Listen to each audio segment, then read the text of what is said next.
Hello, everyone. Welcome to Monday Night Roundup here on Blood Bowl Live, your weekly catch up for all of the action from the ADBBL. This week, I'm back after my week off.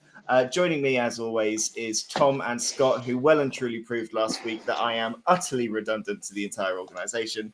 And also joining us this week, Dave Rue, joining us with some insight from some of the games as well. Dave, thank you so much for coming on board and nattering with us today.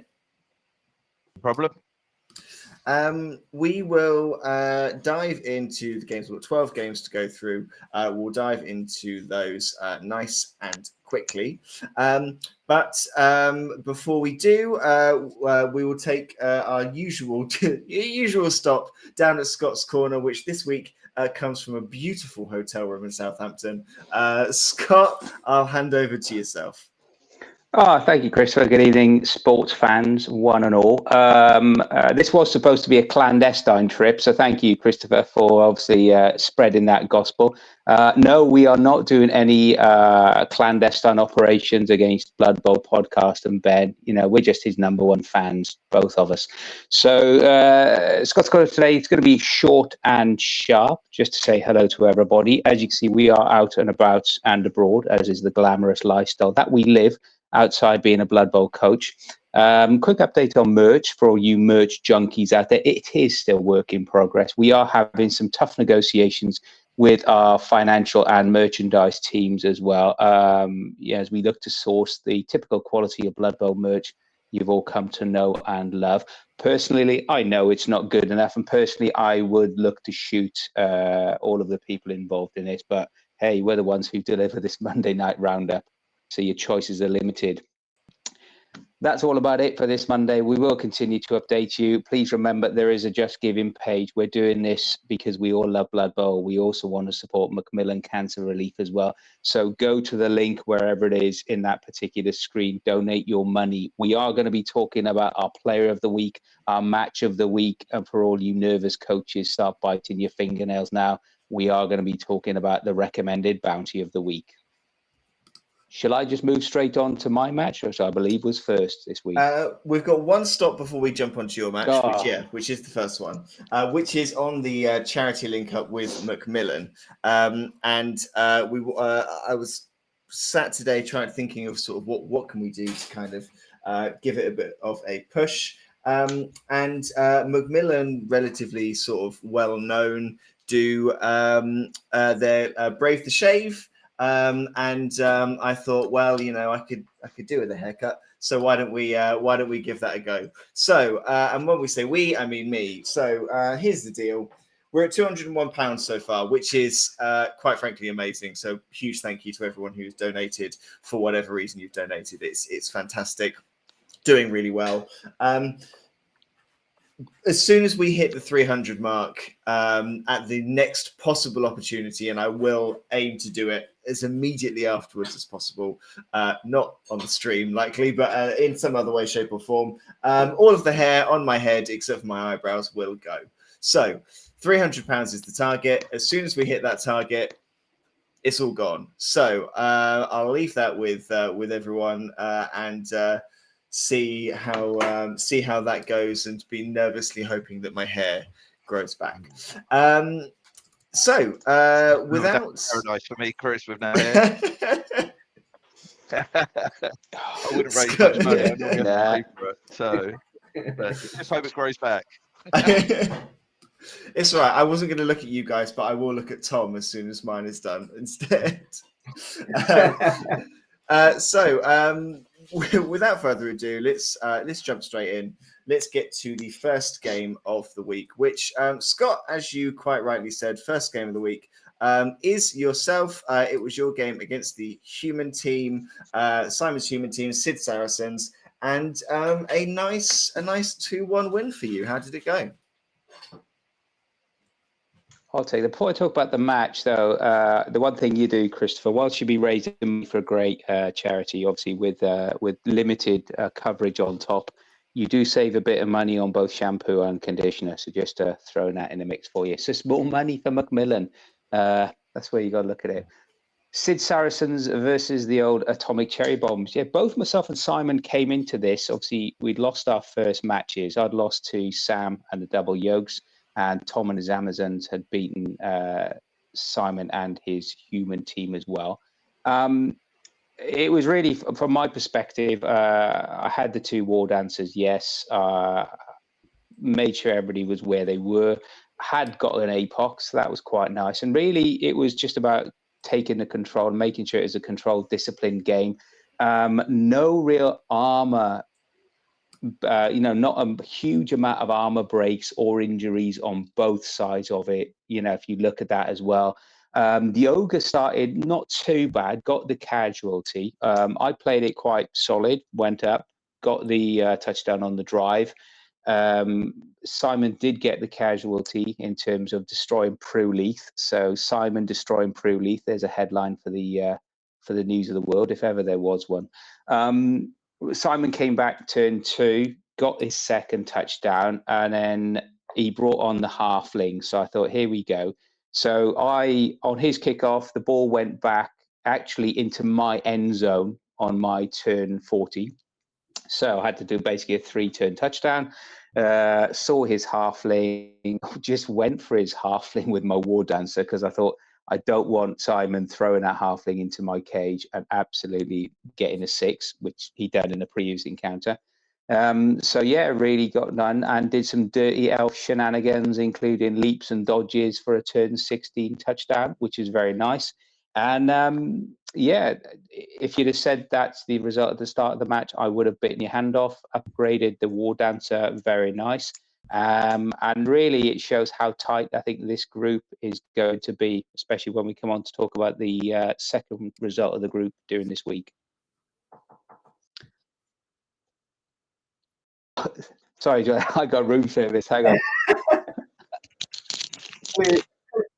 Clearly, the Blood Bowl Live expenses are going to get a beating this week.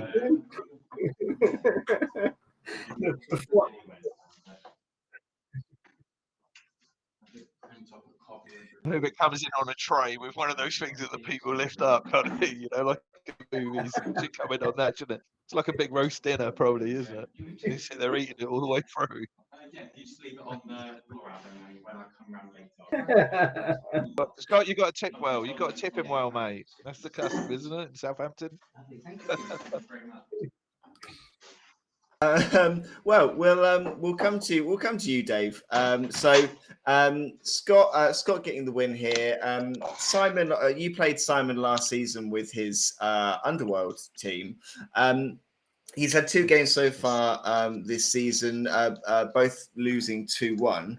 Humans are a tricky one to kind of get grips of. I think there's so many options with them. Like they're quite. There's almost so many things you can do and so many ways to play. It can be tricky to get into the group. Do you think it's just a case of sort of warming up to the team?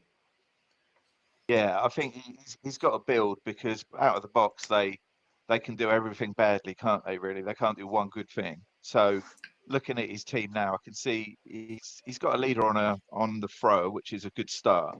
But he needs to really start getting the blitzers to have specific roles. So things like strip ball, tackle. He needs blitzers to either be sackers or ball carriers. The catchers are going to need a little bit more protection, so maybe like a sidestep, defend, or block to get them going. So he looks like he's on his way with them, but it might just be a case of that this isn't the year for them, and they could be looking quite strong for next year. I mean, the Ogre's got a couple of casualties there, so he's on his way as well, and he's not gone for the random on that. So it looks like Simon's going to be choosing his skills, which is probably the way forward with these. So it might be a case of just building for next year with these. The one thing just on that you mentioned there, Dave, about his Ogre, the Ogre actually failed, was boneheaded 4 times during the match, especially in that second half, and never helps. And actually, that one of those was on the blitz as well, which just sort of, when you're the elves, it just gives you that little bit more momentum, gives you that little extra. It helps. Every little helps against the humans. But Simon, given this was only his second match, I believe, in terms of playing humans like this, he's learning them very well indeed. It wasn't a run away. For both sides, it was very close, So I thought from my perspective, it was like I controlled, got the touchdown when I wanted to. Second half, Simon scored.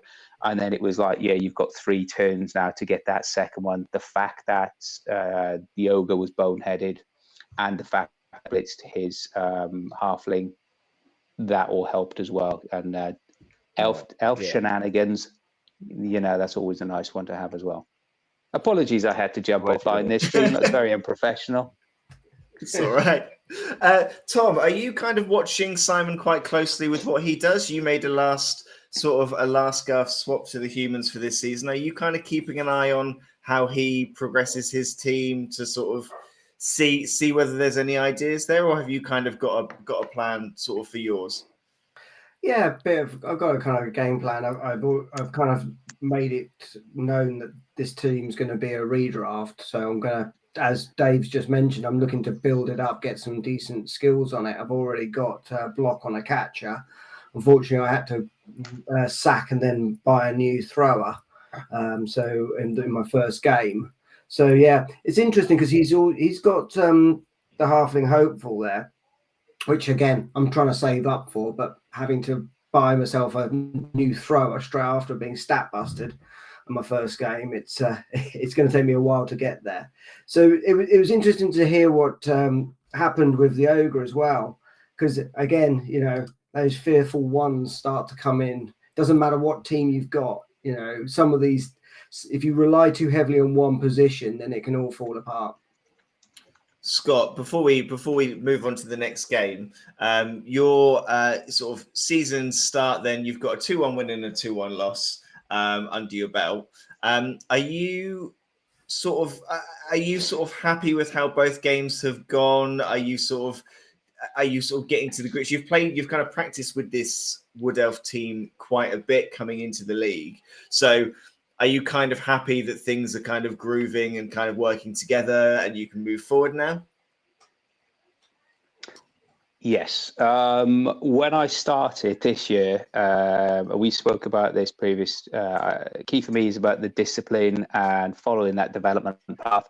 I've done so far. I've been able to A, get an APOC, B, upgrade one of my war dancers to give him tackle as well. So you got dodge, block, leap, tackle. Next one I've got planned, I want to get, we're going to be bringing a thrower in. So on track for where I want to do it. This team was always exactly as Tom said for his humans. This is a redraft plan. This is Wood Elves are sort of a game or 2 games behind. They're expensive. So yeah, we have a cunning plan. Although ready for the next one, if you look at the team list there, I am thinking of, do I just randomize an edge skill on that linesman? Oh, it's dangerous. Dangerous. I know it's a slippery slope, and I know if I start doing that, it's going to be really, really bad. So they're going to be fine as they are. They're going to be upskilled all nicely, and then they'll be very ridiculous. I guess they're expensive linemen to risk a random on, aren't they? But I would still probably be tempted. I always am. We'll go on to the next game that we have, which was a bit of a blockbuster one on paper. Inaugural champion James with his ogres, 2-time champion John with his vampires, two very strong coaches, one redrafted team. John's Vampires not redrafted, but he has done a season with them already in the Ipswich Blood Bowl League. He's done tournaments with them, so not brand new to the team at all. And 2-1 doesn't really give the full story just looking at it, because this one kind of took a turn. Dave, I know you've spoken to I think James or John or both about this game. I mean, it did kind of take a bit of a turn at the end. Yeah. Well, from the feedback that I got from both of the lads, it looked like they were both happy to play out a draw, and it looked like they got an overtime with 2 turns back to make it 3 turns.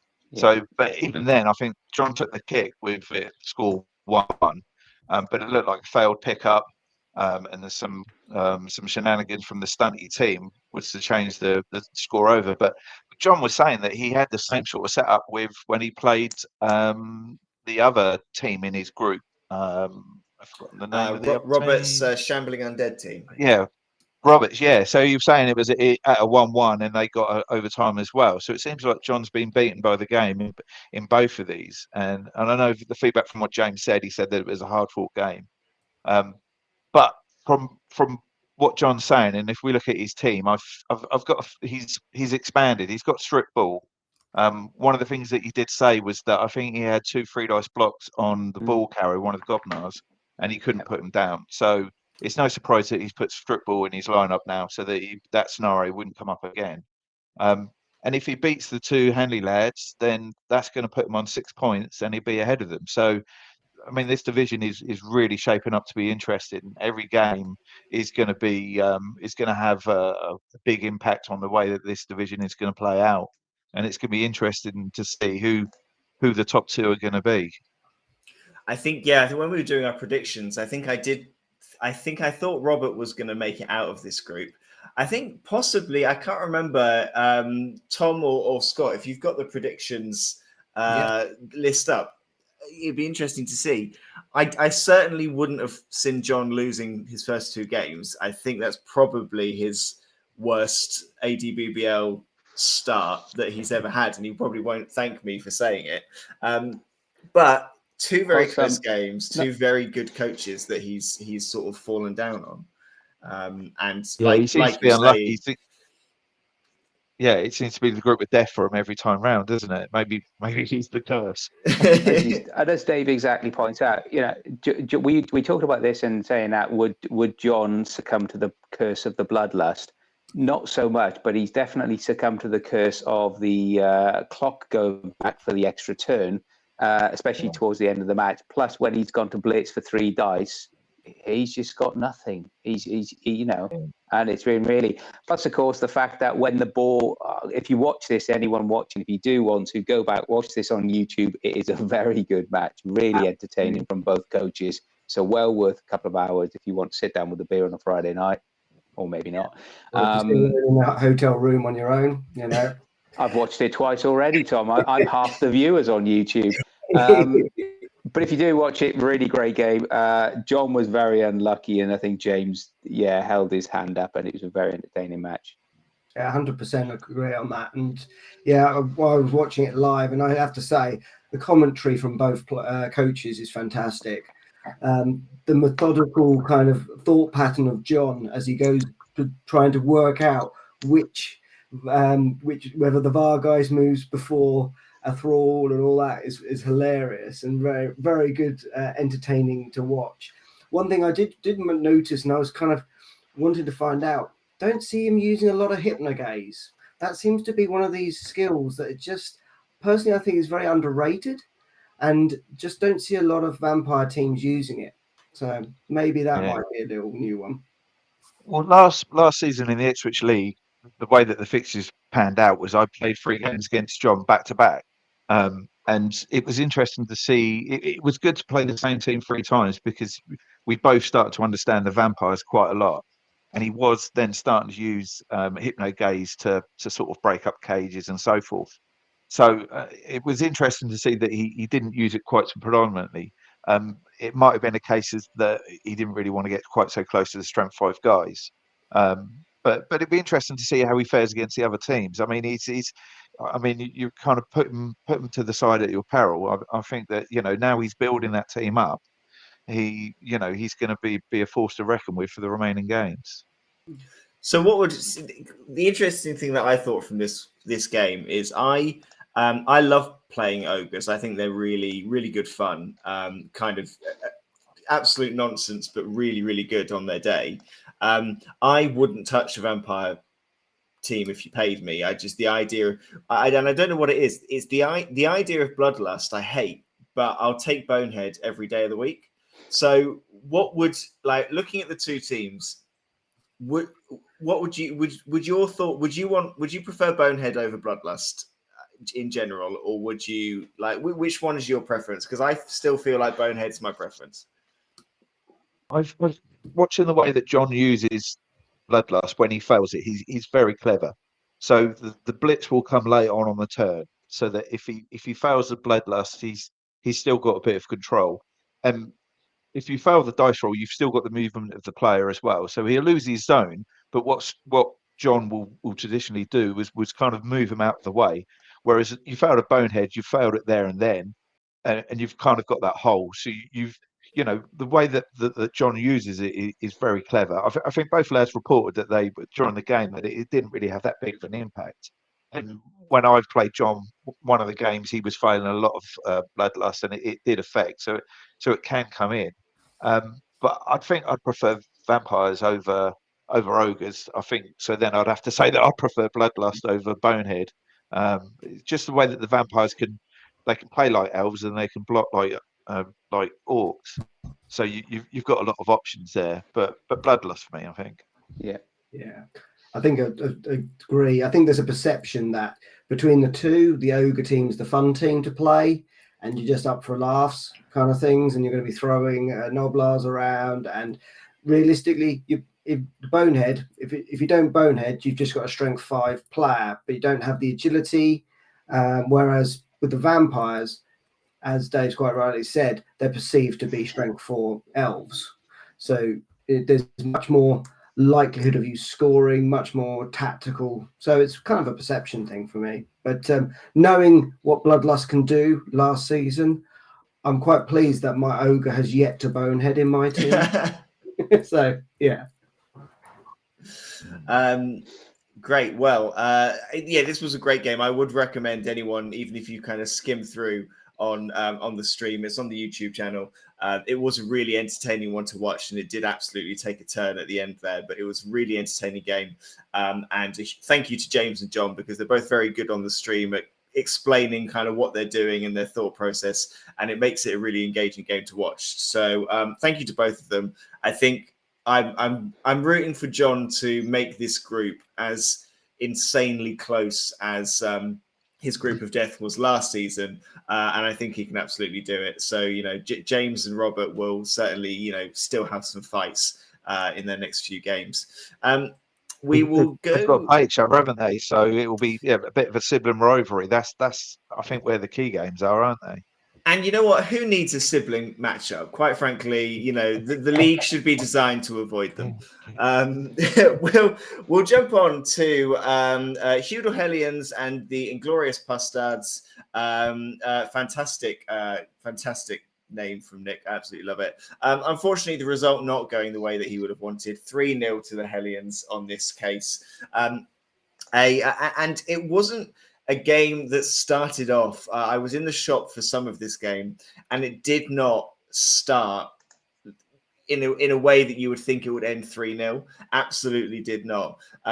Scott was doing some, and he will absolutely acknowledge this himself, some really bizarre plays and some really bizarre movements. And I was stood at the side of the table, obviously saying nothing, just in amazement at what he was doing. And I think when it got sort of to the end of the game, and I just went, "What? You've played Blood Bowl before, right? What was that? I don't understand." But he managed to turn it around and get a good 3-0 win. Tom, he is certainly leading the way with Old World Alliance, and I say that as one of the other Old World Alliance coaches. Yeah. So this is your college nemesis. You've portrayed it already. So am I right in saying that he was two men down by turn 2? So he played 9 on the team for the rest of the game. It wasn't going well, and then he set up a. It was weird. It was even bizarre to watch him do it. There was a bit of a gap, but not really a gap, and he was sending players through this gap to create a cage, and every single corner of the cage was in a contact zone, in a tackle zone of another player. There were so many gaps in it, and then he moved the catcher in and stood them in the middle of it. And I was just looking. I was like, well, which of the 4 empty spaces is he going to get blitzed from? Because every single corner of his cage is marked. No one's got guard, and he's good, and his catcher's strength too. So this So what's going on? It was weird. It was weird. And he sort of recovered it well. I think there was kind of a moment in the game where he kind of clicked and realized that he was just generally being a bit thick, and then kind of Can we? Sorry, did someone take a sound bite on that, please, for our legal department? Scott Phipps, a bit thick, says Chris Coe. Okay. and he kind of then turned it on, and it turned and went his way. Yeah, so it looks like the second half went much more smoothly for him. And the little, maybe someone on the chat might know, but with the 2 injuries in the second half, unfortunately, they're one bad hurt and one, in fact, dead. Does anyone know what those little stars mean next to the injury +1? Just a little, see if anyone on tour play knows. The Nurgle team have plague ridden. So it adds 1 to the D16 that you would roll. So that's that's where it's coming from.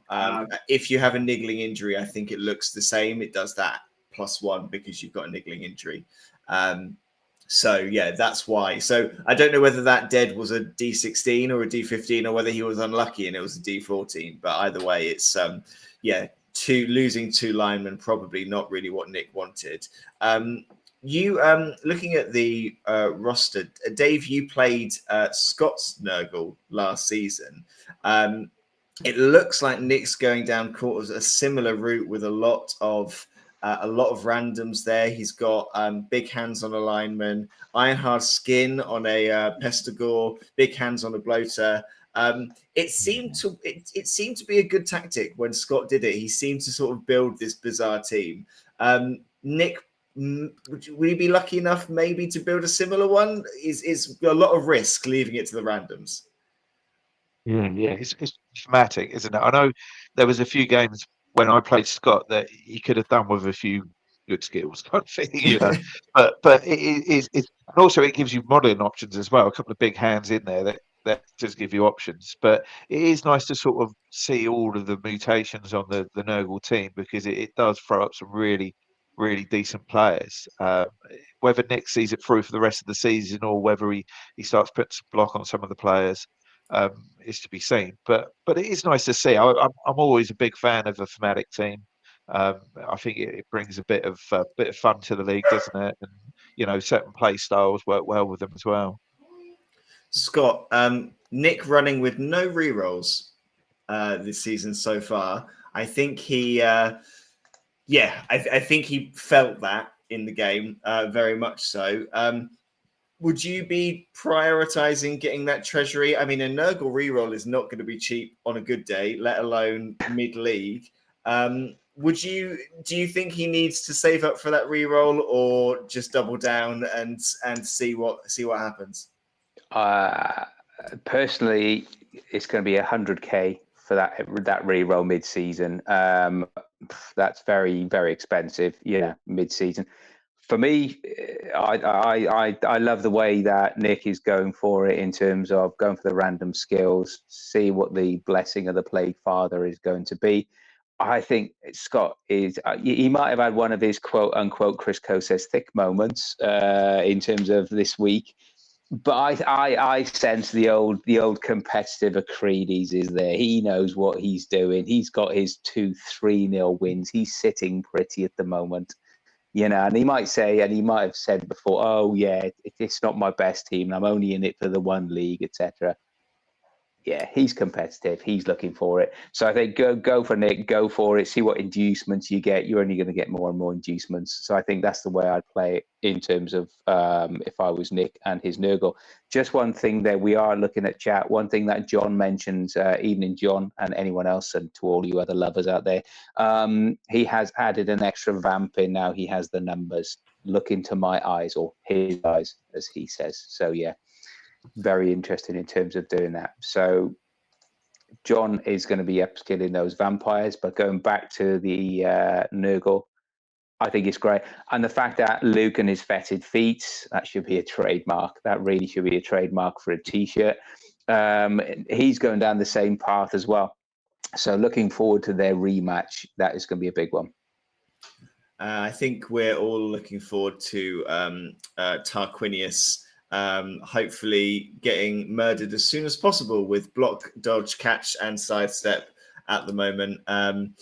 Yeah, that's a nasty catcher there. So it's a nasty catcher, but it's only armor 8 and it's only strength 2. So I think it is going to have a bit of a target on its back, and it has 2 bounties, I think, on its back now as well. So see whether he can cling on to that catcher. I think if he does, this group is looking like it might be his to lose. So see how they get on. We'll move on to our next fixture. And our next fixture features Plague Brigade, the new Skaven coach having come in, versus Fighting, Losing, and maybe initializing Nonchalant Goblin Offensive Strategy. Or Flamingos, as they're otherwise known. There we are, Scott. I made sure I did it for you. And a very convincing win for the Flamingos. 4-1, 3 casualties. The only downside really is that one conceded touchdown that would have given him an extra bonus point. But Tom, Goblins kind of picking up where they left last season with some very impressive results. And he'll be thrilled with that start. Yeah, clearly he's been putting them on some kind of steroid fungus juice since last season, because they came out fighting here, didn't they? It's a real show of strength by the actual Flamingos. Again, not bringing in Bomber Dribble Snot as a inducement, but that's it. You know, they've got Fanatics going crazy, causing massive amounts of casualties. You've got touchdowns within the first 6, well, 2 within the first 6 turns. So you've got a lot of things going on. Clearly, he's got a lot of skill with those. And equally, we know what Scott's like. He loves having a bit of fun with those goblins as well. And unfortunately, it just wasn't the Plague Brigade's day, which is unfortunate for rats. I know we've got a massive rat fan on the chat here. I wept. That's all I'd say. I was torn on this one. As much as I love watching Scott and the Flumps, and it gives me the chance live on stream to say words such as "piz," "dick," "cum," and all the childish innuendos that you want in there as well. Just watching this, I mean, if you look at, not only did Scott play the Flamingos really well, but you know, you look at Carl, first time in as well. And it always brings a tear to my eye when you see a dead gutter runner. You know, it's just, what's the world coming to? There should be laws against that sort of thing. So, yeah, the fact that, you know, Carl has got into it, he's got his dead gutter runner, and he's also got an injury in terms of his thrower as well. So he's got, yeah, it's going to be a bit of a challenge for him as well. Although it does look like he's back to 4 gutter runners as well, though. So he's at least got a gutter runner with block. But no, great. Yeah, really fun game to see from both coaches as well. And if you do want to check it out on Discord, Carl did put up a bit of an apology on behalf of the Plague Brigade in terms of their ethos and the results. So go check that out if you want to. Yeah, losing a gutter runner, having one killed in the first game is painful. Being able to immediately replace it is great. Winner. It looks like he took a maximum amount of dedicated fans to kind of make sure he could rack up that money to replace any players that did drop. Dave, this is a game in your group.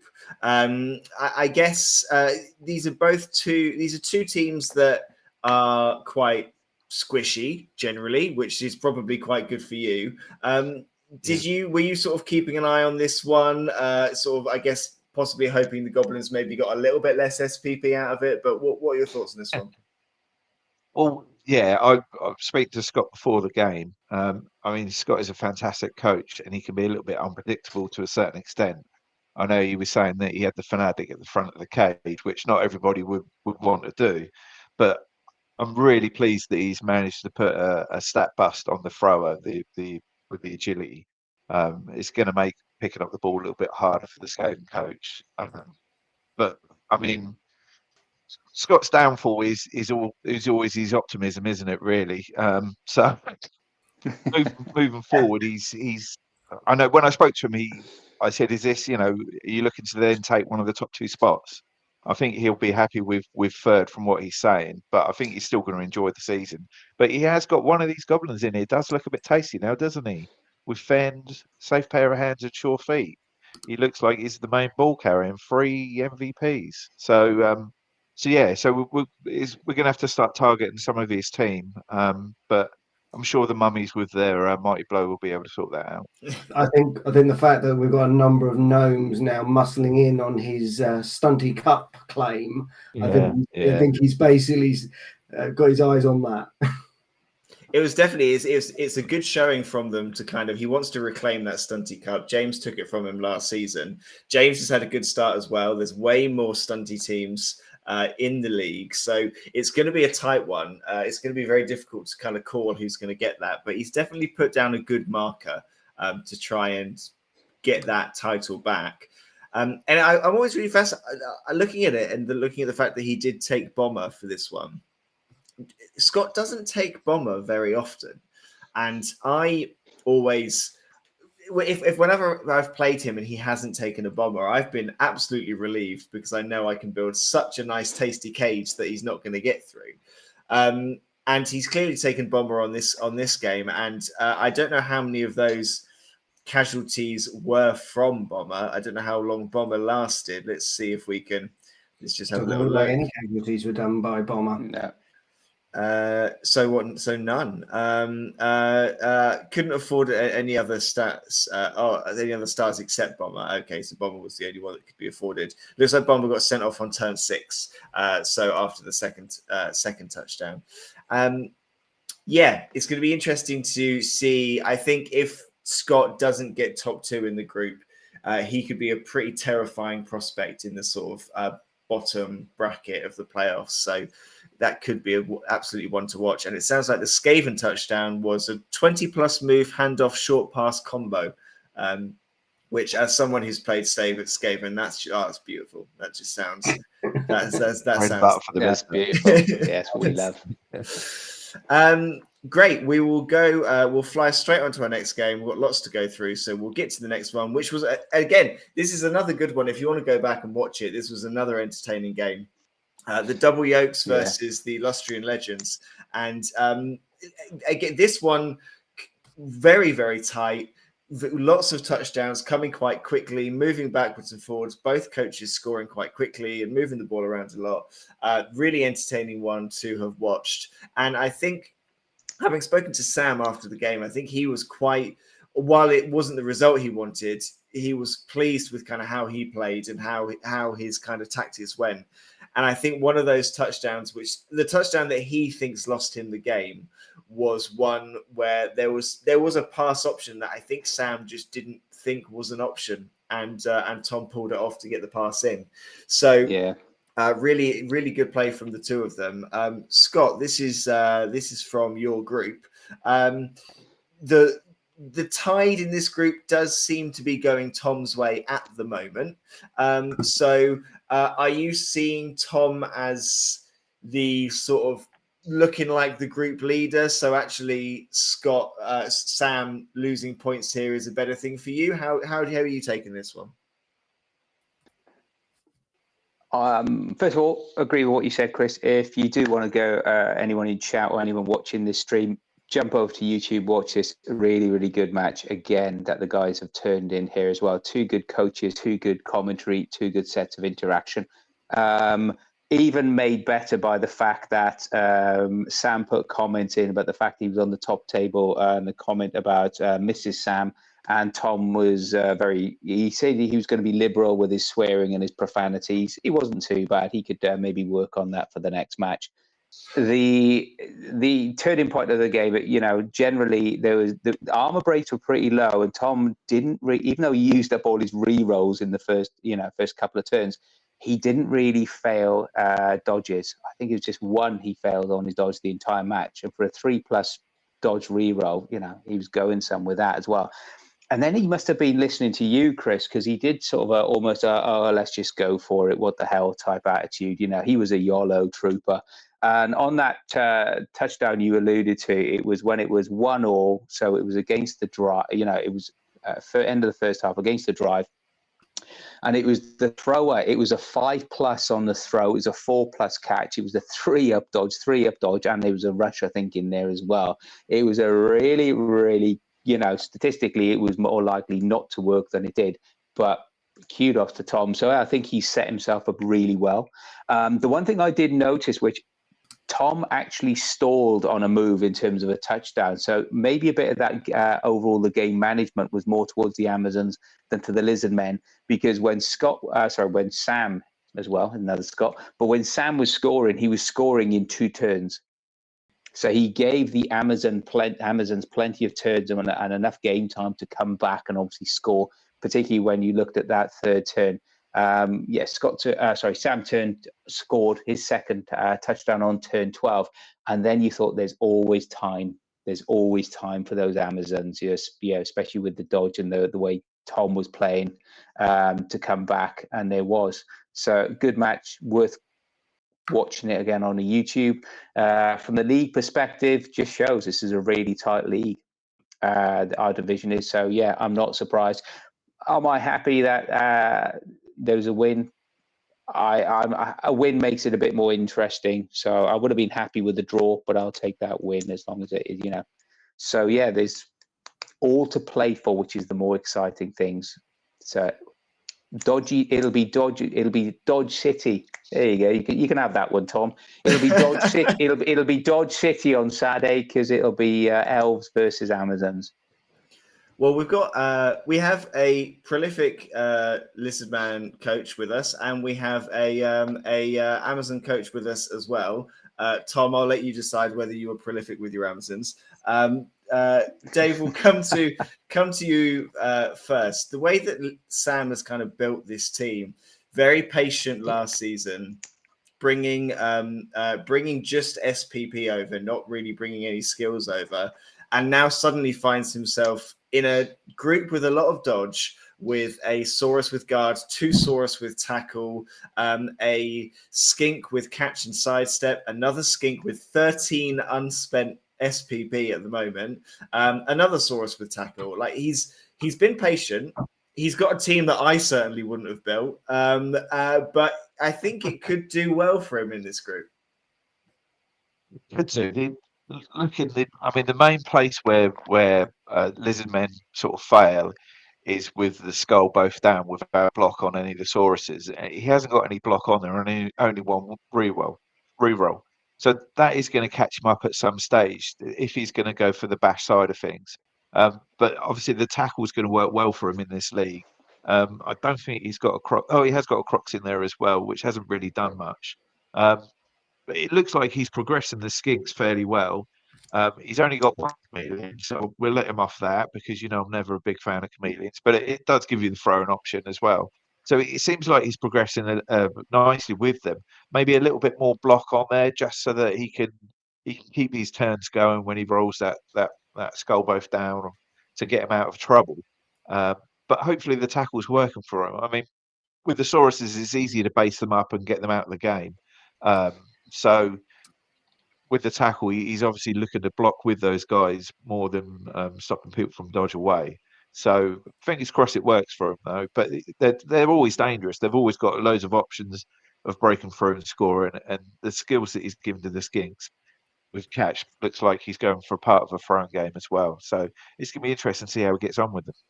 Question for you, Dave. Sorry, Chris. Question for you, Dave. If you're Sam at the moment, you've got 135k in your treasury. You've only got the 1 reroll. Would you spend 100k on a second reroll at this stage? Yeah. If he was to get any inducements, I'd go for mascots and the additional coaching, the one where you get the rerolls. Just from experience, I've found where you burn through the rerolls is with that both down skulls when they come up, and it kind of does break up your game with them. So to kind of mitigate against them is always the first sort of key with them, and then things like tackle to play against specific pieces in your league, I think would have come second for me. But hopefully he'll prove me wrong. I mean, there's nothing wrong with the build that he's got here at the moment, and where it looks like he's going with it, but yeah, I would have probably well, this is a redraft, isn't it? So I would have started with 2 re-rolls to start with, and with 11 players, and would not have took a Crocs to start with. It would have been 6 Saurus and 5 Skinks. But he seems to be on his way with them. So it's going to be interesting. Hopefully a bit more block in there would help him out, or even wrestle, just to get through those dice rolls when they come up.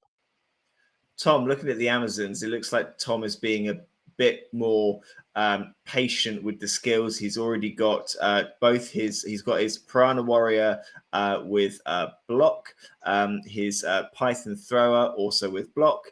He's randomed tackle on a line woman, being a bit more patient with what he is choosing there. Again, tackle possibly a good kind of route for this group with the amount of dodge. Do you think sort of being patient? Tom is often patient, so this could just be the way he's doing it. But do you think this is the way for him to go?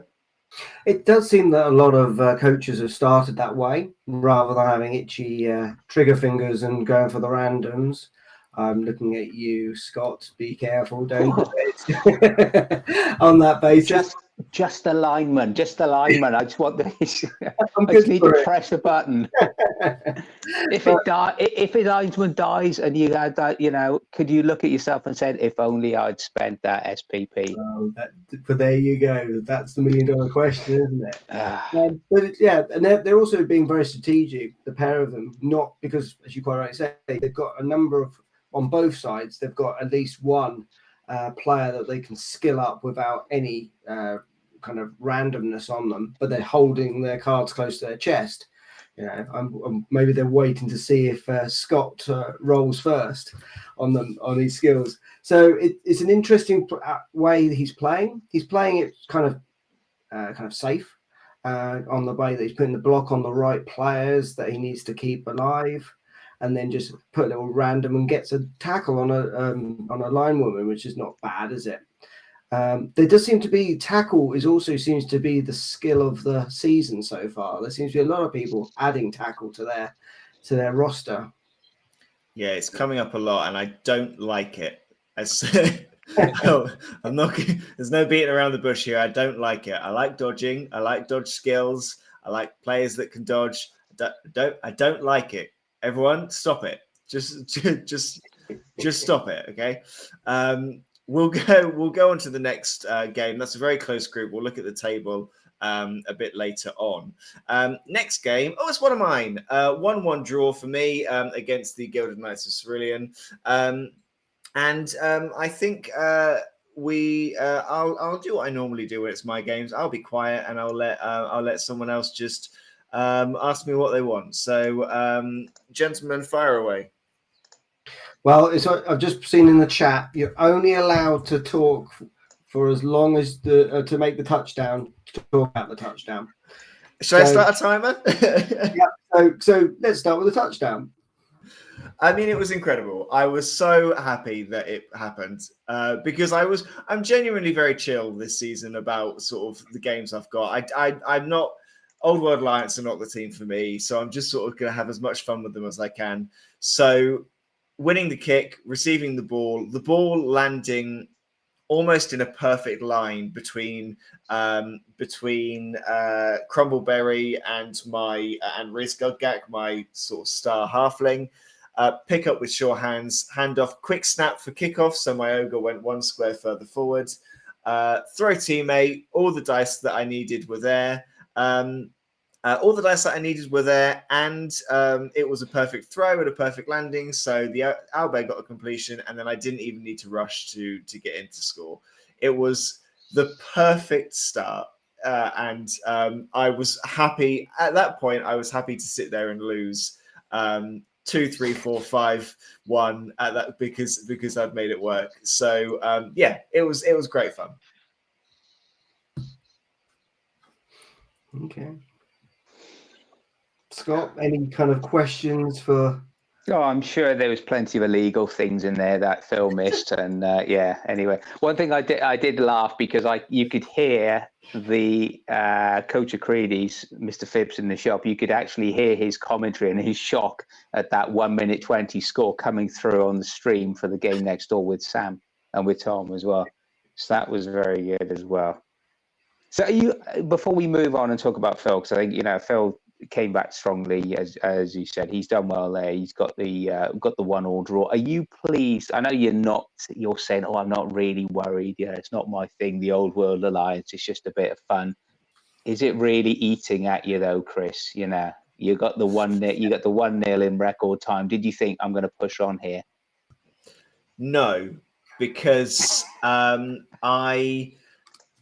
were opportunities in the first half where I could have been 2-0 up, and I think I got a bit overexcited and they didn't work out, or I failed a dodge and a dodge reroll and it didn't work out in the end.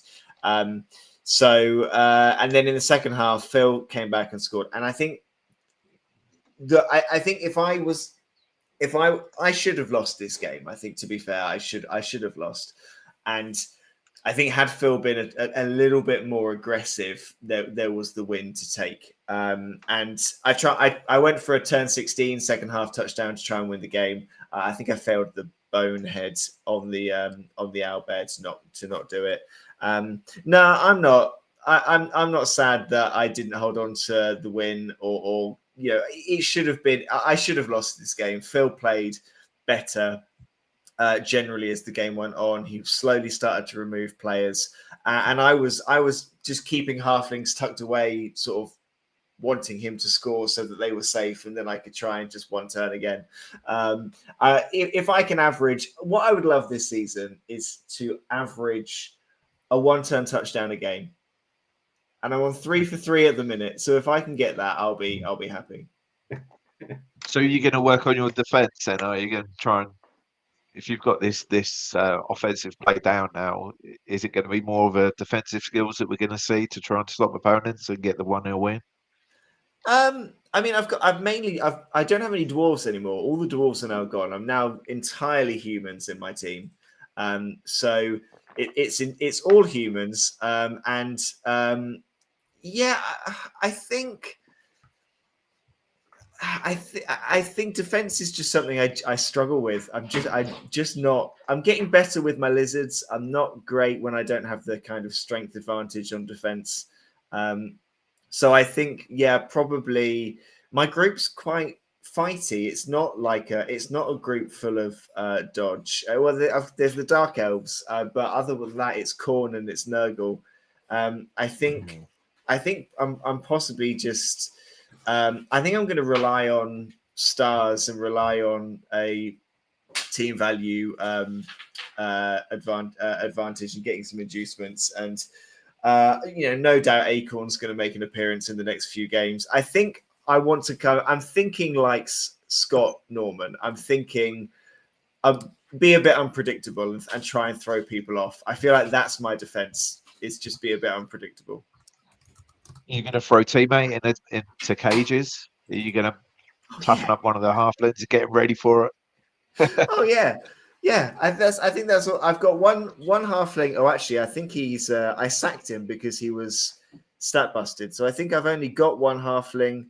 Oh no, I do have two. Yeah, I did buy a replacement, so I've got two halflings. So Riz is going to be my halfling that I throw to try and score with, and TJ Tompkins is going to be my halfling who's just going to get. If he lasts the next game, then I think that'll be a miracle. He's the halfling cannibal. Yeah, he know what he signed up for. There's plenty more of them anyway. Exactly. Definitely. Well, talking about Spike Mag in terms of the group, that puts obviously yourself, Chris. I'd put you in that position. If we go on then to the other two people, coaches that we talked about, so we've got the Circus Phlegmtasia, if that's the way you can say it for Andy as well, plus JD and his Doombringer. So we're now coming on to what is going to be known as the JD half-hour show. JD's played a lot of games as well. So Nurgle against Dark Elves. Chris, from your perspective in the league, were you happy with his results? Was it a good game from your perspective? I mean, it's tricky because Andy had beaten Phil. I just held Phil to a draw. JD had thrashed me. I guess to keep the group tight, it would have been. But these two were both the teams that had won, so I think I won. I would love a tight group. I would love, and I'm probably not in that tight group, but I would love the top three to be really close, and then we'll have some really good fights. So I think the fact it was close, I liked. JD, I think is enjoying. It's the first time he's kind of playing Edge, the kind of agility game rather than the bashy game, and I think he's enjoying what he can do with these elves. And I think who would I have wanted? I think a draw. I want tight, high scoring games. Give me 2-2s and 3-3s in every game between everyone else in my group, and I'll sit and smile as I get battered. I think that's my mindset, really. That's true. And a question for Dave and Tom. When you look at the actual inducements as well there, Andy took Hackflem, obviously every Skaven player's favourite. Is that something you guys have done? What would your thoughts on that choice of inducement and star player? Go for it, Dave. Well, Hackflame is a game changer, isn't he? At the end of the day, it fills in the hole that Nurgle doesn't have with any agility or any speed at all. So it potentially could be the perfect fit for them. You create the hole, you back everyone round, and then you push Hackflame through. But it's but defensively going to really do much to stop the Dark Elves. I mean, his position could threaten JD. JD could think that, if the ball gets popped here, Hackflame's in. So it might have been more of a worry when JD had the ball. But at the end of the day, he will win you games. So he's always a good choice. Whether I take him or not is a different matter. I'm not the biggest fan of Hackflame. But yeah, he is a game changer. He's always a good option, isn't he, for going for the win? Absolutely. Tom, you ever played Hackflem? You ever wanted to play with the big dirty rat with two heads? No, I've never played with him or against him. He has that mythology like Griff has, though, really, doesn't he? That, as Dave quite rightly says, he can be a complete game changer. I suppose it's that classic scenario of only if he's played in the right way. And clearly, I'm only going off the tour play here. He doesn't seem to have made any kind of presence, so to speak. I believe he was knocked out and not on the pitch for a long time. His death isn't listed on here, but it may have just not been put on. Yeah. Well, actually, there are two casualties at the very first turn, isn't it? So I think he was turn 1 and 2. I think he may have been killed very early. Yeah, but it was also interesting to see that there was a weather change after the second touchdown. So that the Elves' first touchdown, which was very sunny, which clearly could have potentially hampered the Elves, but didn't look like it because they came back 2-3 turns later to score their second touchdown. Yeah. And the other thing with Hackflame is that he takes star player points away from your team, and if you're running Nurgle, it's a battle to get the star player points up. So yeah, he'll win you the game, but at what cost to a certain extent? If you're looking to develop your team, then maybe he's not the right person for you. But obviously in this case, he fell over early doors or whatever, and wasn't much of an effect. So bit of a shame, really. Especially for 210k. Yeah, exactly. I think that combination of the weather and then any disturbing presence coming off any of those Nurgle players would have hampered. I know JD has had some fun with some passes and with some throwing game. He got 2 completions early on before the weather changed. But yeah, that combination can kind of kill your passing game if that's what you're going for. The sunny weather and the disturbing presence. So probably I think a good result for JD here, and Andy maybe. Yeah, we'll see whether he takes an inducement like that in the next game that he has, which I think is against me. I'm trying to book that in at some point. JD then immediately the next day has a less good game, and I think it was a close game where it sounds like the dice weren't on his side. That's to take nothing away from Phil, who's still put in a good performance to then get his first win of the season in. But yeah, Scott, looks like JD's had a good run and then just come up against maybe some bad luck in this one. Yeah, we all know what it's like when you've had a good match, and then the dice just come and bite you on the backside. Particularly when you've got, you lose a dead lineman first term. You always know you're going to take a few hits on your lineman, but to lose one on turn one, painful. So yeah, Phil's played a good job. He's got his corn goal touchdown after turn 8, so he's got that 1-0 lead. He's got the drive. He's moving forward, and then JD, seems the dice isn't getting there. He's got -1 armor on a witch elf. Yeah, it doesn't really matter. Just keep her out of punching range. She'll be fine. And yeah, so I thought it was again, tool play doesn't really do it justice in terms of doing it.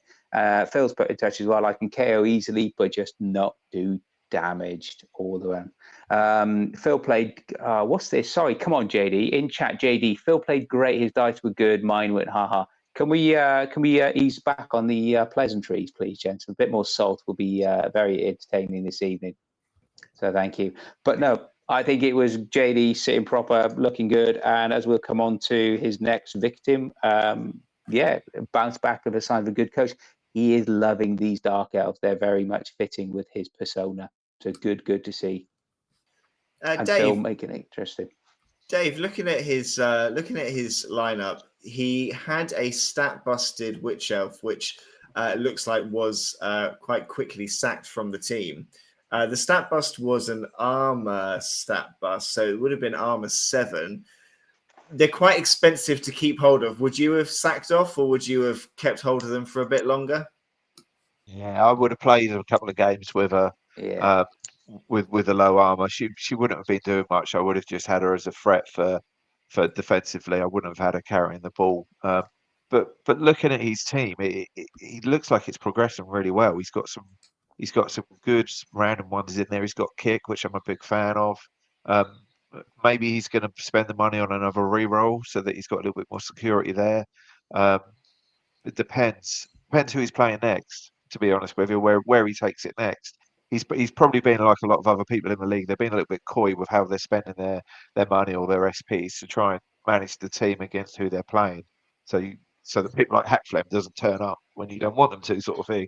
So it'll be interesting to see where he goes with that. But he's got everything there. There's nothing stopping him from going really, really quite far into the competition with this team, is there? I think he's building something quite interesting. I think some of the skills that he had that he got some random rolls on weren't as great, but I think generally the skills that he's managed to get are pretty good, and most of them I think he's picked block, but otherwise they've all been random. So it's a good selection there. Tom, he is starting to look like he's building something that could be a bit of a force. And with those assassins, with that 2 free stab moves per per turn, if you can get them right and if you can keep them safe, he's looking scary at this point. Yeah, and he's also another coach that's got quite a lot of dedicated fans to make sure that he's got cash regardless of whether he wins or loses. So he's playing that start very tactically, but and the randoms have been quite fortunate for him, although he's now got 3 shadowing players, which again, I've never seen much of shadowing when it comes to the elves, considering their low armor value. Just gives you an extra free puncher and an elf. So it's an interesting way he's played it. I think he's been having some fantastic games, comes like flat out of the blocks really, with some great wins. And I think is this the only loss? Was this the only loss? Yeah, so far. Yeah. Well, we'll go on to his next win in a second. We're just going to take a brief detour down Halflings and Skaven Lane, and we'll see the T-Belly Trudgers versus Toxin Runners. a 2-0 win for the Halflings. And I think the kind of standout thing from this 2-0 win from the Halflings, if I can scroll down, is the touchdown on turn 8 for the Tree Man, for Willie Stand-Up. Gets his touchdown at the end of the first half. Now, I mean, you've got to love it. I mean, it's impressive. Like, I don't know whether any rerolls were used to prevent from taking root or anything like that en route. I don't know how far the tree was when he got the ball, but I mean, Dave, you got to admire a Tree Man getting a touchdown. I don't think that happens often. No, Yeah. he's obviously SP farming, isn't he? It's terrible. He shouldn't be doing stuff like that. So he stay in the middle, take root, and everyone just run around him. So, but yeah, it'd be more interesting if he got it a little bit earlier on, because is this planned? I mean, you know, it's turn 8. So did he see the opportunity and then take it, or was this his key objective? I mean, if the kick landed on the Tree Man and the Tree Man caught it, then I guess why not? I mean, Justin's a very good coach, and I wouldn't put it past him, to be honest with you. He's open to anything. Just But yeah, whilst you're on that, Dave, just hold that thought, mate. Just to give you a bit of insight, Justin said in chat, no re-roll, sacked the ball carrier on the touchline, caught the ball in 2 tackle zones on a 6. Come on, what's not to love about that? that's Justin's luck in a nutshell, isn't it? But what But I no, love as well, just the other thing as well, this is like starts the theme for Weekend of the Tree. If you look on turn 15, Willie Stand-Up gets a completion. Come on, it's like that's icing on it, isn't it? He's got to save up the SPB and put sprint on that Treeman.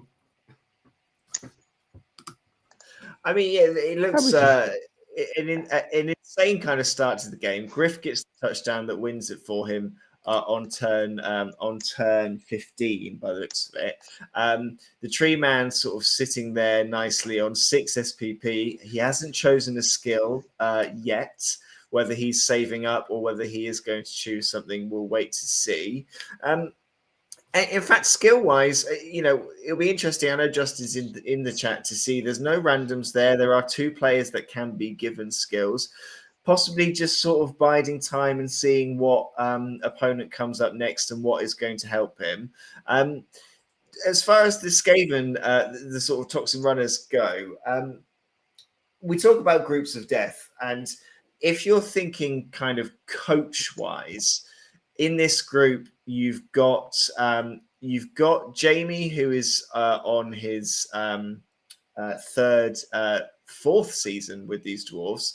You've got Justin, who's a very experienced coach, and you've got Elliot, who is our previous champion. Tom Graham must be kind of wondering about his luck at this point, because that is, while the group may not feel like a group of death, it's a scary one when you look at who you're playing and kind of the experience they've got with their teams.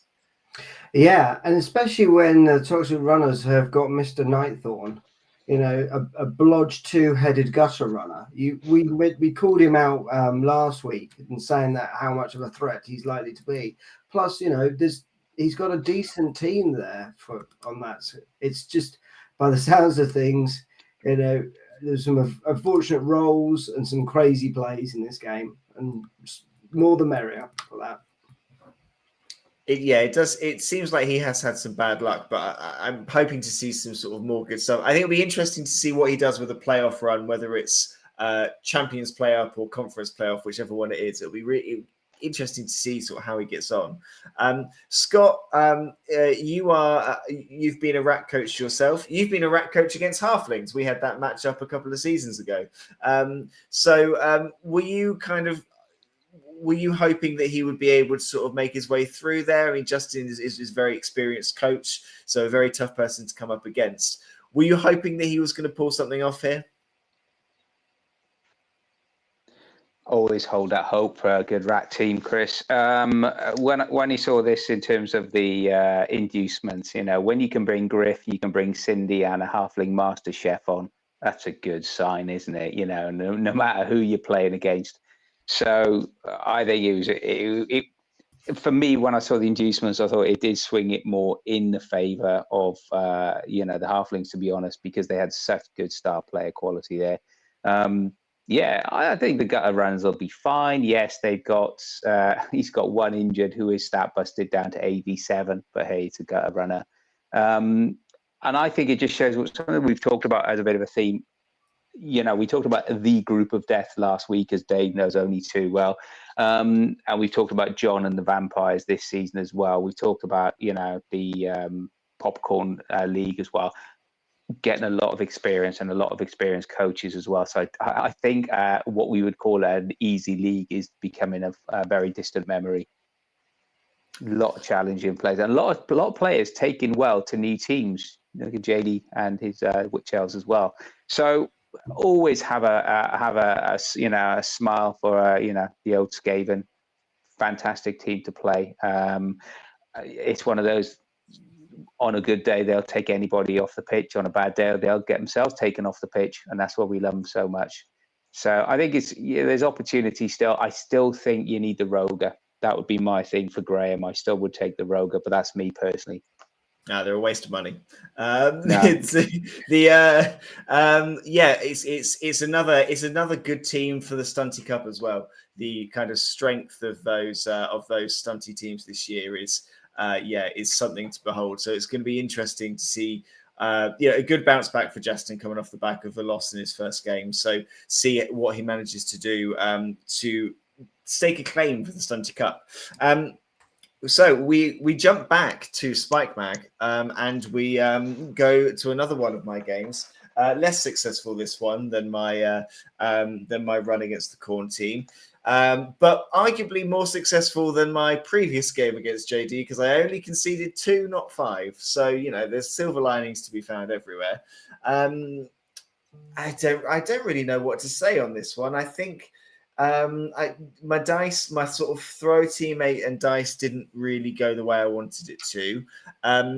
There was a chance for an owlbear to score a touchdown, but I did a rush where I didn't really need to, and he fell over and dropped the ball.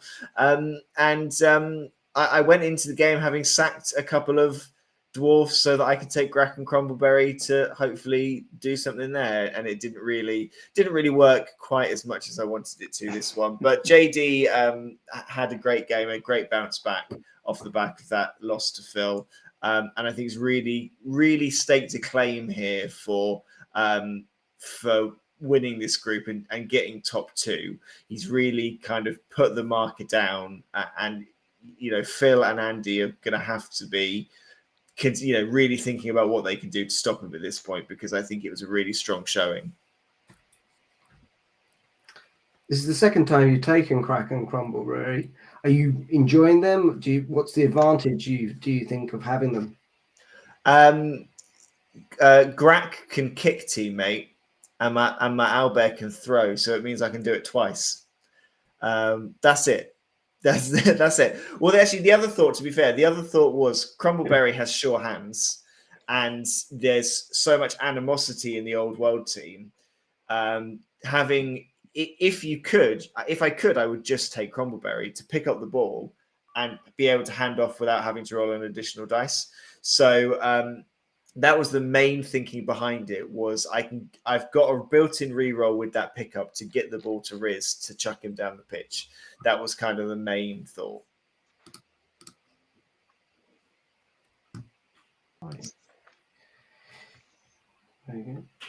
Any further questions from either Scott or Dave around this game? I think. Well, I was just looking at JD's team. Obviously, his Witch Elf. I can't even pronounce that name. That looks like the key piece for his team. If I was to be playing against JD, that would be the target. Seems like she's the one who's scoring all of the touchdowns at the moment. Yeah. I mean, he's put everything on with the block and the tackle to try and keep her alive as much as you can. But yeah, if I was to be playing JD, that's where I'll be going. That's where I'll be breaking his game down. But it'd be interesting to see what's he got. I mean, with the bonus points that he's got, it's the same as an additional win. So he's on 12 off 3 wins. So he is looking quite good up at the top of the table there. You know, a good 3 points in these next 2 games would see him through, I'd reckon. We did the threshold last season for how many points you need to get through was a lot higher than it had been for previous seasons. So, but I think he's looking. I think all he needs is for Phil and Andy to possibly just get a draw, trip each other up in one game, and I think he's probably got it in the bag. And as long as they don't destroy me too much, then and get too many bonus points off me. So yeah, I think he's done really well, and I think he'll continue to do so. I think there was a touchdown to be had for me there, but it definitely wasn't one that would have won me the game or even got me a draw. So I think this was the right result, absolutely, and shows how good JD is. So I was happy with that. Anyone else want to admire my failure before we move on to our penultimate game? Just noticed. I was going to say, if you're sorry, Tom, I was going to say, have you got any plans for the blitz or the catcher?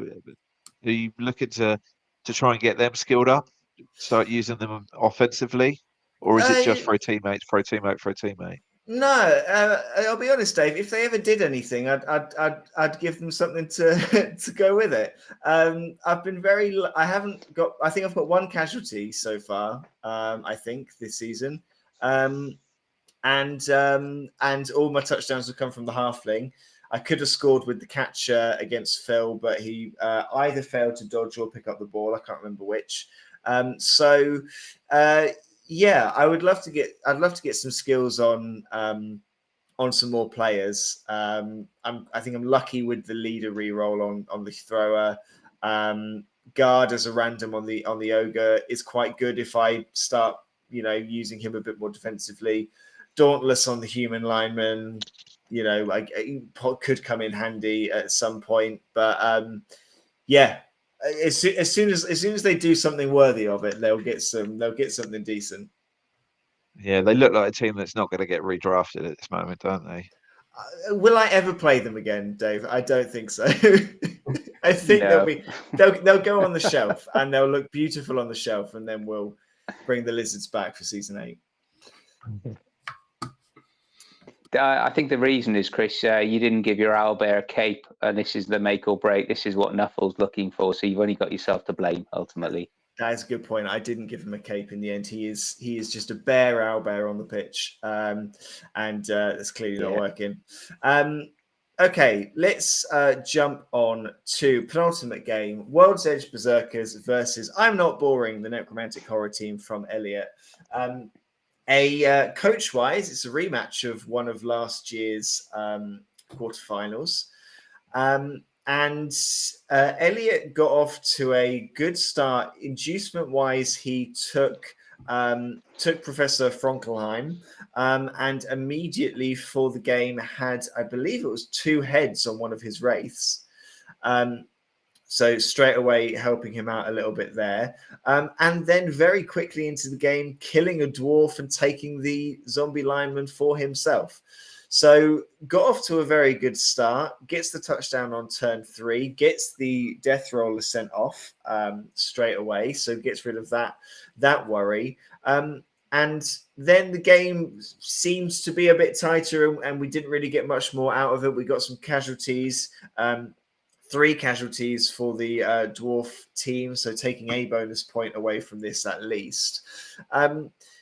Elliot made Tom. We'll come to you first because you've played your fair share of Necromantic Horror. Elliot made a last Elliot had a bad performance with some gnomes at a tournament and made a last-ditch switch to the Necromantic team. They seem to be doing okay for him. He's got a 2-2 draw and a 1-0 win. So he seems to be kind of warming to them quite nicely. How would you have kind of felt they would match up against a dwarf team? How would you kind of feel that they would? Where would their kind of strengths be there?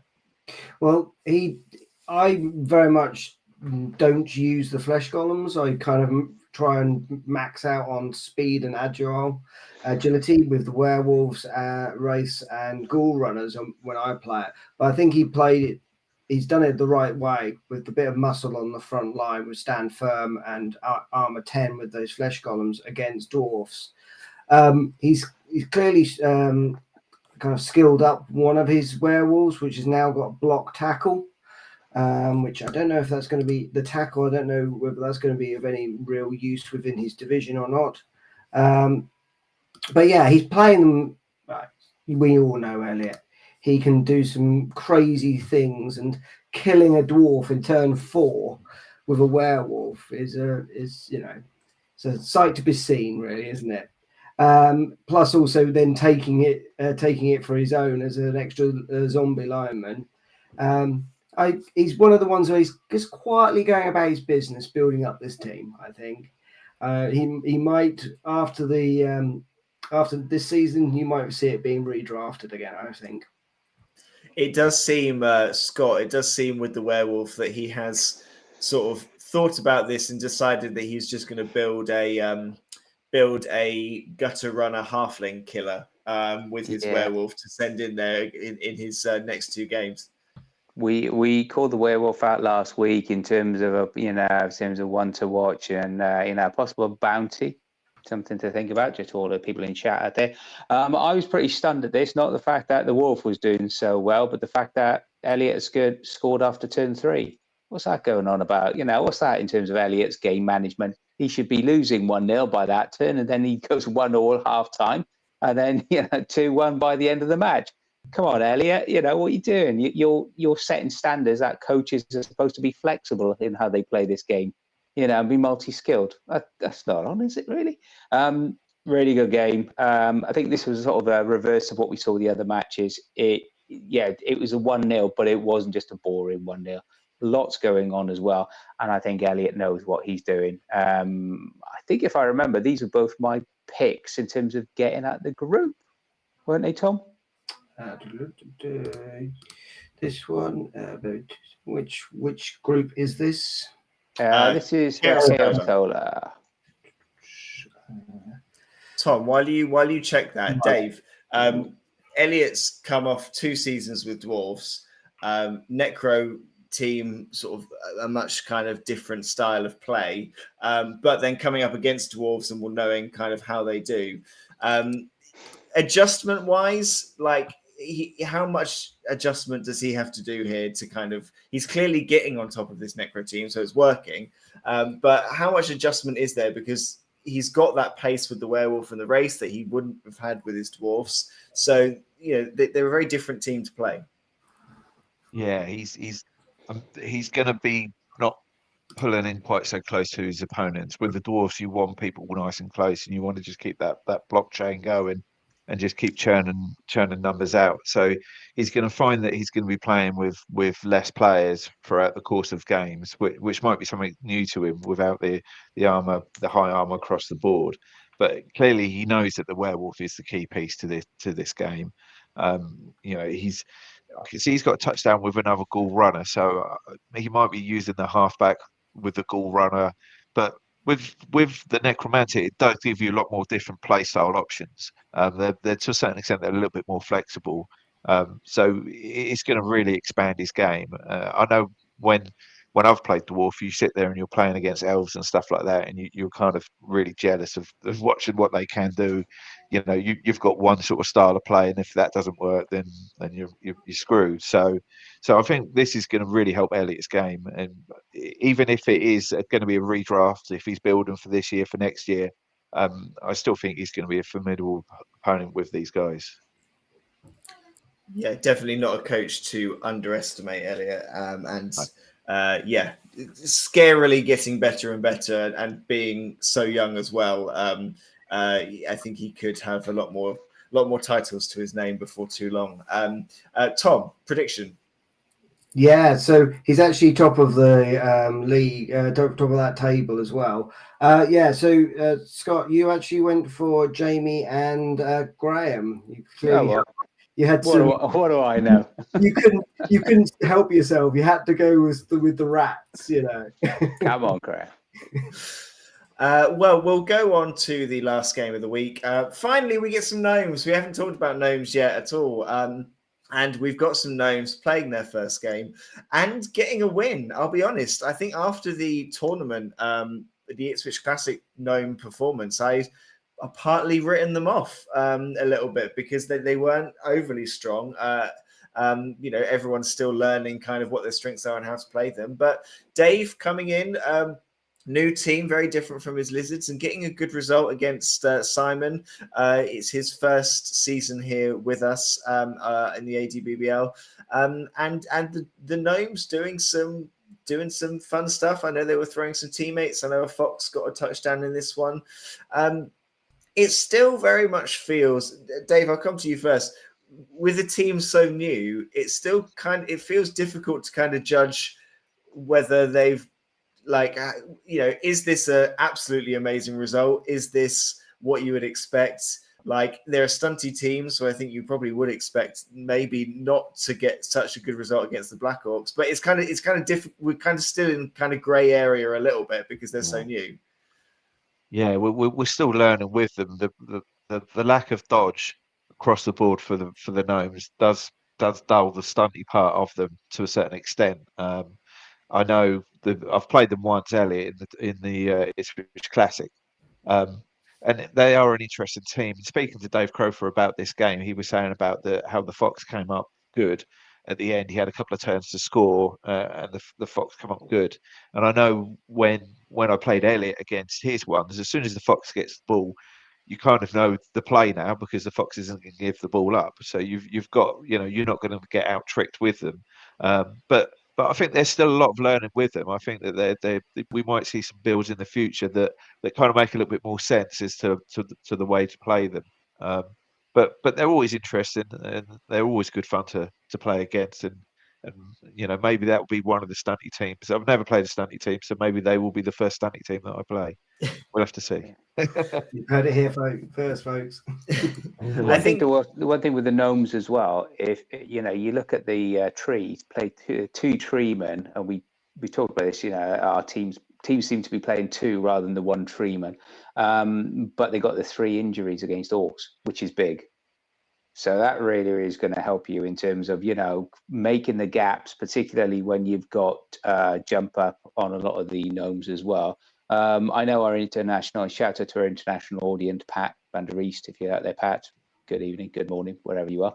But he asked, what was our take in terms of how many gnomes would be injured, or deaths really. So we had some badly hurts and that, but we didn't really get as many. They didn't seem to be as squishy. So whether this is Dave learning to play and people are getting more familiar, as you said there, Dave, yourself. But yeah, really interesting match to see. And the fact that it was about the gnome comeback. So yeah, kudos to Dave, did very well indeed. And hopefully Simon, first match, new in the league, hopefully he'll take heart from this because we all know what Orcs can do. Yeah, definitely. I know Dave normally does the game management quite well. So it looks like he got Black Orc scoring on turn 5. So that gave him enough to go back in at 1-1 and then receive the kick. But the radical skill with the gnomes as well, it obviously it's got its benefit. But for me, the fact that you're not rolling to break that armor also means that you're not getting the opportunity to remove as many of the opponent's figures as possible. So it's a little bit of a double-edged sword with it. For me, the jury's still out with wrestle and seeing it across the board. And then with jump up as well, it does play into the way that they should be tricksy with using wrestle and then jumping up and off again. So I think that they're going to have some good games where they come good. But I think there's still quite a lot of learning for us within the league with them at the moment still.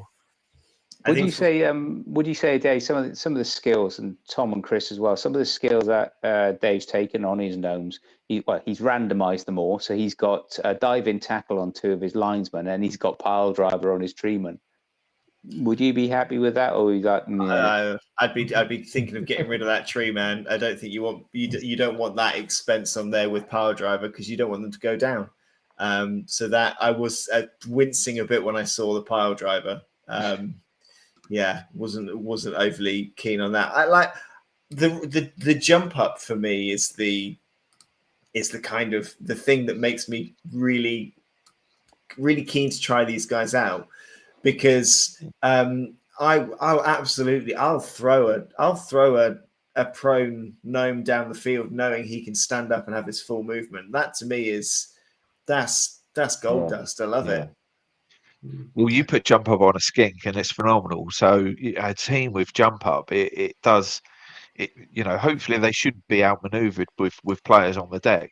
But yeah, there is still a lot of learning to be done with them. But I think Dave's not come up lucky with his. I mean, dive and tackle is a good skill when it's needed, but it can sit there all game and do nothing for you. So, but then those gnomes probably aren't going to last that long anyway, to be honest with you. So he might be recycling through his roster. Yeah. But the pile driver on the tree man is a bit unfortunate. I think our view on gnomes was a bit skewed with the tournament on the basis that everyone else's teams are skilled up. This is potentially the gnomes are one of those potential league teams, which when you start with everyone roughly on their base level, they may have a little advantage and skip ahead, as we can already see here.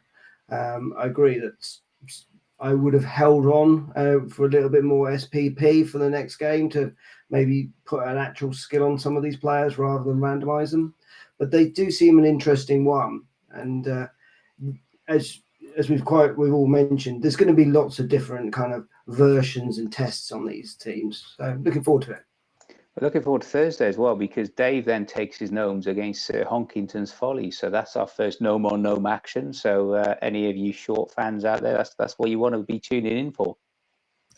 Pay-per-view, I think, isn't it? No more no. I believe the technical term is vertically challenged nowadays. Just for on Simon's team, then, I'm fortunate to have the movement stat bust on the train troll.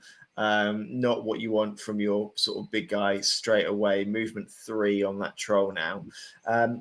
But I was playing next to these guys when they were having their game. It looked like the pair of them were having having great fun. It's I think this is a group with the two gnomes in the group. It gives you 4 games against gnomes. By that 4th game, you're almost as much of an expert on them as your opponent. You've had them so many times. So I think he will have learned a lot from this game to be able to take on to the next ones, and that will put him in a good position for his next matchup against them. So good luck to both of them, and will be interesting to see how gnome on gnome goes later in the week. We will run through the standings super quickly, and then we will go to our game of the week and our player of the week and our bounty of the week. Looking at the Orchidus group, no games played in that one this week, so the Norse still sitting at the top. Tom still sitting in second place there with his humans. Have you taken a screenshot of that, Tom, by the way? Yeah, every day, just in case. Yeah. In Bloodwiser, Hudal Hellions looking pretty comfortable at the top of there. Feet in second place there. Gnomes yet to play, sat in 3rd currently. Nick will be hoping to get some good results and get a bit further up that table.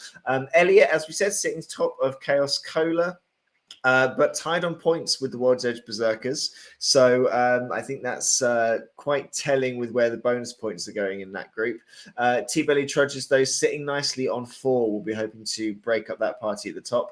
Draystone Defenders and Wildmere Wasp, the only 2 teams to play in that group, and 3 casualties puts Simon's Wasps in second place, and Davis sitting nicely at the top of there. Obviously, Riotous Rams yet to play, so we'll be keen to see how they get on. Group of Death, Graveyard Groovers at the top on 4, James second on 4 with his Ogres, John third on 1 point, but we know that group is going to be all over the place. OTFC versus Graveyard Groovers will be a really key fixture to see. Our new to the league Old World coach in this group as well does have some some decent Blood Bowl experience behind him. So it'll be really interesting to see whether he can upset those three sort of ADBBL veterans. In Achilea, Flamingos sitting pretty at the top of the group at the moment. Play Brigade, that loss putting them at the bottom. David Harrison, you're playing later in the week, so we'll see how this group gets shaken up when those fixtures come through. Spike Mag, Doombringers sitting looking pretty comfortable at the top of this group at the minute, but I know that the Corn team and the Nurgle team will have something to say about that. I am comfortably propping them up and looking upwards and enjoying what I see. And Popcorn at the bottom, Lustrian Legends sitting at the top with 2 wins. Double Yolks currently in second, but on 3 points. Atomic Cherry Bomb, Scott, you're also on 3 points, so it's very close there. Touchdown. Try not to shout. Try not to sound too shocked, Chris. It's currently just on the casualties. Touchdown difference is at nothing. So interesting, very, very tight group there. Simon currently sitting at the bottom, but 2 very close results that he's got. So there's no means rule him out at all. So let's start with game of the week then. What are we thinking was our game of the week this week? I've got 2 in my head, but I'm interested to see what other people think. My 2 games of the week are the Ogres versus the Vampires, James versus John, and also would be the Amazons versus the Lizard Men. So Double Yolks versus the I can't remember. Lustrian Legends. They're the legends, yeah, the Lustrian Legends. They would be my 2 for the game of the week. Tom, Dave or Tom? Oh, go for it, Dave. For myself, I've lost it now. I had it on the screen. It would be the Flamingos. Got X. God love him. It looks like his plays have finally come off. I've been in his group and played him a couple of times, played him in various other tournaments as well. He's always going for the mad plays. So if he's going to start caging up with a ball and chain at the front of it, then yeah, he deserves all the credit for it. So for me, I think that's my game of the week. Tom? Yeah, well, funny enough, the 2 that I was thinking was the Flamingos and also the OTFC against the Vampires one. For me, I think it's got to be the OTFC versus John Reed's. I'm not even going to pronounce that terror's game. I thought it was an excellent game. Thoroughly enjoyed watching it live on Twitch, and as we've all said, it's worth a watch back just for the commentary, just to understand the kind of the method in some people's madness of positioning thralls and vampires around massive ogres. I think for me, yeah, it's those 3 games stand out this week. It's really difficult to pick one out of those 3. I think I'm probably gonna lean towards.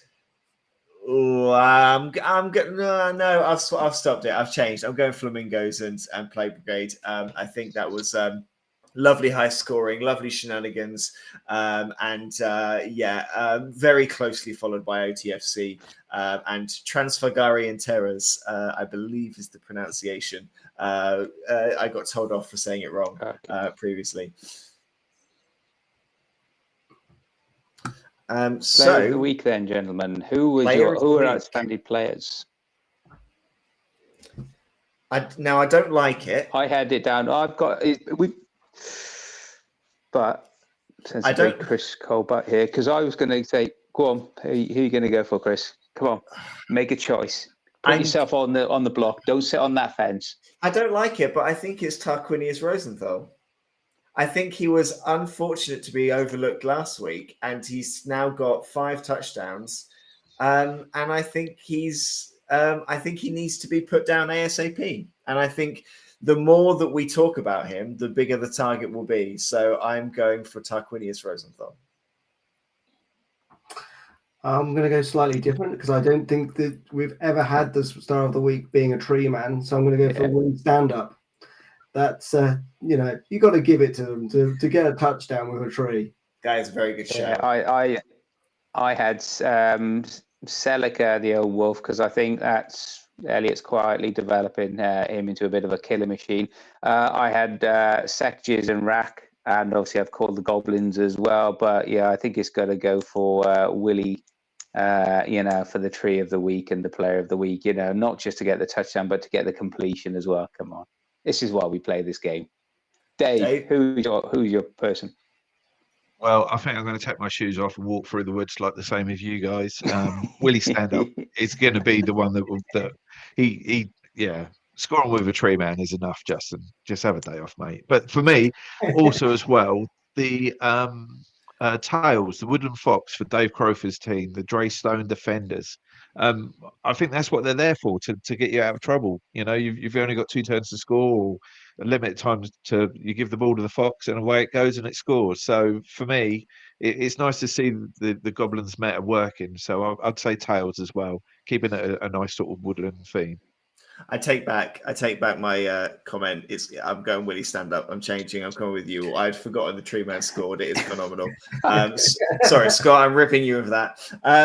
That is cool. That's our player of the week. So the last thing then would be if there's a player this week who has stood out as, quite frankly, needing a bounty on their head. Who do we think that is? I think it's tricky because we've got a lot of bounties in now. So we've got a lot of players who are already bountied up. So who do we think needs one? I think I'm gonna question whether that witch elf is in need of a little bit of bounty attention. If you don't call out the witch elf, then I will, because if I would say Tarquinius, but I know from chat Tarquinius is already on the bounty hit list, which is a well-deserved accolade. Van Riff needs to go on. Dave, Tom, what do you think? Yes, no? Anyone else? I would say that, but I'd also say that werewolf is getting a little bit. I think trying to get that one underneath the radar with already block and tackle Celia. Yeah, I think that's one that needs a target as well. Just to throw one into Dave before he answers that as well, because you called it out as your game of the week in terms of Scott and the Flamingos. What about Sek or Gloop rather? Would you put those guys on there? 2 of his star goblins. Goblins are goblins, aren't they? They're not going to see it through the night, to be honest with you. Let me have a look. I don't want to. Oh yeah. Let's put a bounty on him. There you go. So yeah. So there was one other person I was looking at, but I was struggling with the name pronunciation again. I'm not the biggest fan of ogres, and when they start to get skilled up, they're horrible. So the OTFC have got S-Armacy. I know they're a play on Ipswich Town players, but I can't work that one out. It's Sam Morsey. Okay, all right. I changed my mind now, but yeah, block and break tackle on an ogre. That's disgusting. Let's not have that. We're all here to have fun, and that's not. So maybe we could have a bounty on that one as well. Lovely. Well, that's plenty. Yeah, because get your bounties in, guys. Well, let's take some of these players out. Maybe this season a bounty will get claimed. We can only hope. That's all our games. That's us done for the week. Reminder, like we said at the very beginning, if as soon as we get to that £300 mark on our Just Giving page, all the hair from my head except the eyebrows will leave very promptly. So get your donations in if you want to see me look like some kind of alien out of Area 51. Anyone who hasn't got an end zone, who wants an end zone, get your requests in as well. We'll look to get those done ASAP. A huge thank you to Graham from the Toxin Runners for stepping in and helping us when we've had printing issues. They are absolutely fantastic. The end zones that he's producing, the quality is way better than the ones that I've done. So apologies if you've got one of mine, and well done if you've got one of Graham's. So a huge thank you to him for stepping in with that as well. Thank you to Dave for joining us this week. Absolutely. We'll have you back another day. Absolutely. So thank you so much for coming along. Thank you. Tom, Scott, thank you as always. Unless anyone thinks I've missed anything, I think we're done. Are we done? I think we'll leave Scott to his now probably very cold meal that he got to Yes. service. Enjoy the room service that came literally. Yeah, but I suppose caviar doesn't get cold, does it? No. It doesn't, Tom. Caviar and champagne, mate, is better on ice, so we don't worry about that. I've been told that there is no room service that isn't better when left to sit in your hot, steamy room for an hour and a half. So do enjoy. Thank you so much for watching, everyone. We'll bring you back. So we've got some more games to come this week. So we'll post about them as soon as we know which games are coming up. And other than that, thanks for watching. And we will see you all next time for the next round. We'll see you then.